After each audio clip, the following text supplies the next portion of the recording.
Halo semua, apa kabar? Assalamualaikum. Terima kasih atas respon positifnya di video yang pertama saya.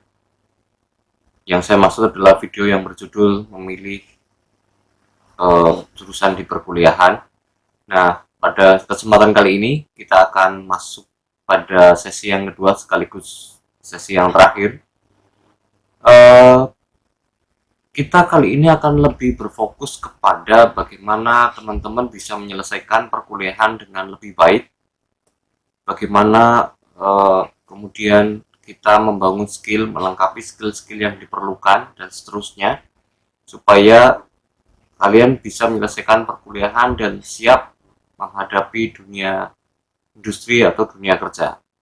Nah, sebelum kita lanjutkan, silahkan subscribe dan aktifkan loncengnya supaya kita dapat video dan kita bisa berbagi manfaat satu dan yang lainnya. Mari kita mulai saja ke pembahasannya.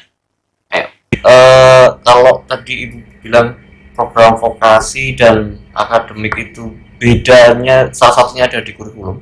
Iya. Seperti apa sih Bu kurikulum yang didesain oleh UI untuk MRA ini? Oke. Kurikulum yang didesain untuk vokasi MRA ini adalah kurikulum 321. Kurikulum ya, 321 ini di mana kalau untuk program diploma 3-nya itu 3 semester mereka teori full di kampus. Kalaupun ada praktek, dia melaksanakan prakteknya di laboratorium. Kemudian di 2 semester dilaksanakan di industri, namanya kuliah industri.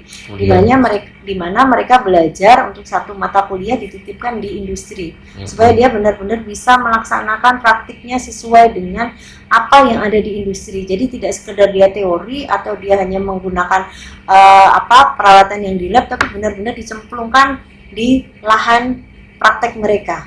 Dan kemudian 1 semester di lapangan, yaitu PKL, dan kemudian tugas akhir, laporan akhir PKL.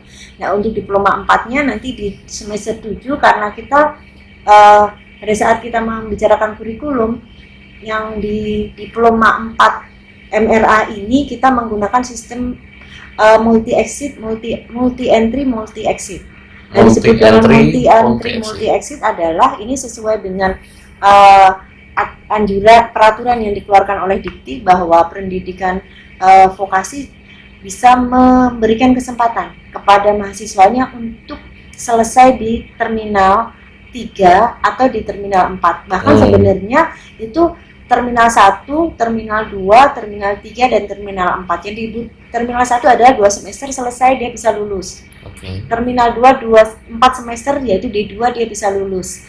6 semester di D3 dia bisa lulus, atau di terminal akhir di D4.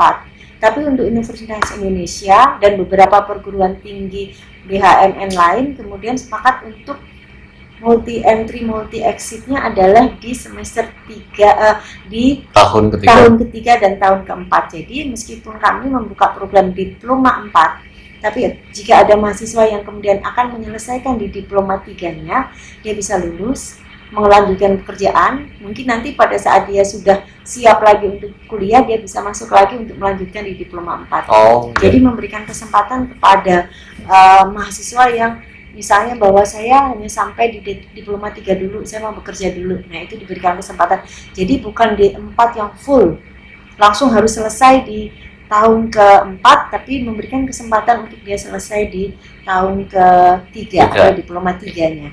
Berarti kalau ini berarti ada kalkulasi biaya nih Bu. Iya. Nah, kalau boleh tahu Bu, biaya per semester untuk kuliah di MRA ini berapa sih? Oke, kalau karena ini program diploma 4 ini kan baru akan dibuka di tahun 2020 ini ya. 2020. Iya.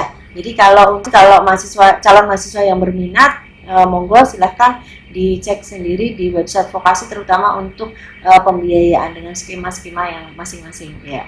Baik Bu, jadi ini kan nanti akan mencetak D3, akan mencetak D4 Bu ya.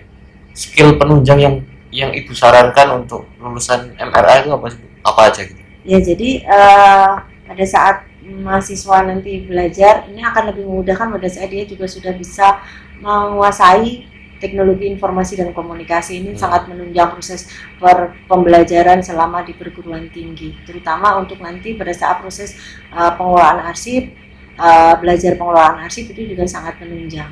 Jadi TIK istilahnya hampir wajib malah ya. Ya, jadi ini menjadi kemampuan mendasar karena juga kedepannya nanti di UI ini pembelajarannya tidak sekedar hanya pembelajaran aktif yang dilakukan secara tatap muka, tapi juga kami juga menyelenggarakan penyelenggaraan pendidikan yang menggunakan teknologi informasi komunikasi.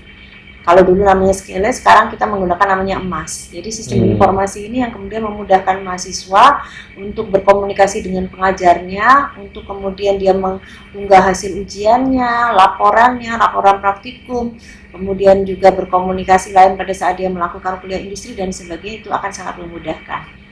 Ya, Bu. Dua terakhir barangkali. Kalau saya menjadi mahasiswa MRA, ya, supaya saya belajarnya lebih mulus, itu kiatnya apa sih, Bu? Oke, yang pertama adalah belajar di perguruan tinggi atau pembelajaran orang dewasa itu yang harus dilakukan adalah yang pertama dia bisa bekerja sama dengan teman sekelasnya. Bekerja sama dengan teman sekelasnya, jadi dia tidak bisa kemudian menganggap diri sendiri adalah yang paling pintar. Dia tidak membutuhkan teman lain. Itu yang akan menjadi kendala. Sepintar apapun pada saat dia tidak bisa berinteraksi dengan orang lain, berinteraksi dengan teman, itu akan sangat menyulitkan. Kemudian pada saat proses kuliah di vokasi, terutama di MRA, banyak sekali kegiatan dilaksanakan praktikum. Praktek industri, praktikum di lab, dan itu tidak bisa dia hanya melaksanakan secara sendirian.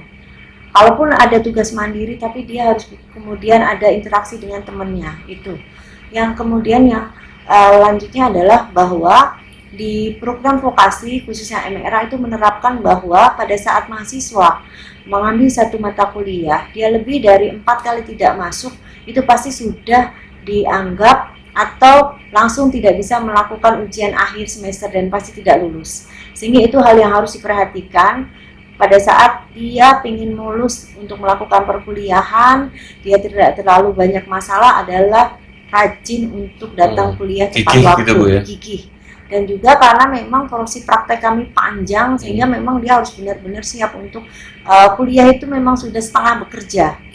Ya, jadi karena memang itu, jadi kalau mungkin kuliah di vokasi ya dari pagi nanti bisa sampai sore, mungkin seperti hari Sabtu pun dia juga harus kuliah, tapi bahwa ini yang memang nanti akan membuat dia lulus dengan kompetensi yang sesuai dengan yang diharapkan.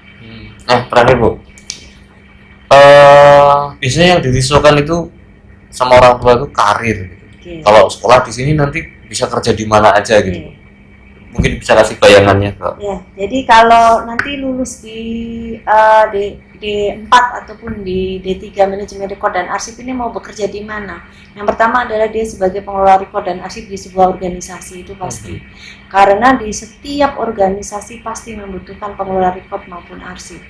Kemudian dia juga bisa menjadi dokumen controller, rim manager dan sebagainya. Yang dia apalagi nanti era kita ke depan sudah era teknologi informasi, di mana TI ini tidak bisa sekedar ini adalah alat, tapi yang kemudian dia bisa menghasilkan informasi yang siap untuk digunakan, ditemukan kembali, bagaimana dia bisa mengarahkan informasi tersebut bisa digunakan oleh orang-orang yang sesuai, orang-orang yang memang berhak untuk menggunakan informasi dan sebagainya. Itu peran pengelola rekod dan arsip yang sangat tinggi, sehingga kalau orang tua merasa bahwa nanti kalau anak saya lulus di sini di MRA akan bekerja apa, mengelola rekod, mengelola arsip yang memang semakin ke depannya semakin dibutuhkan. Jadi semakin kita menggunakan teknologi informasi, bukan berarti kemudian profesi pengelola rekod dan arsip ini akan mati atau hilang. Justru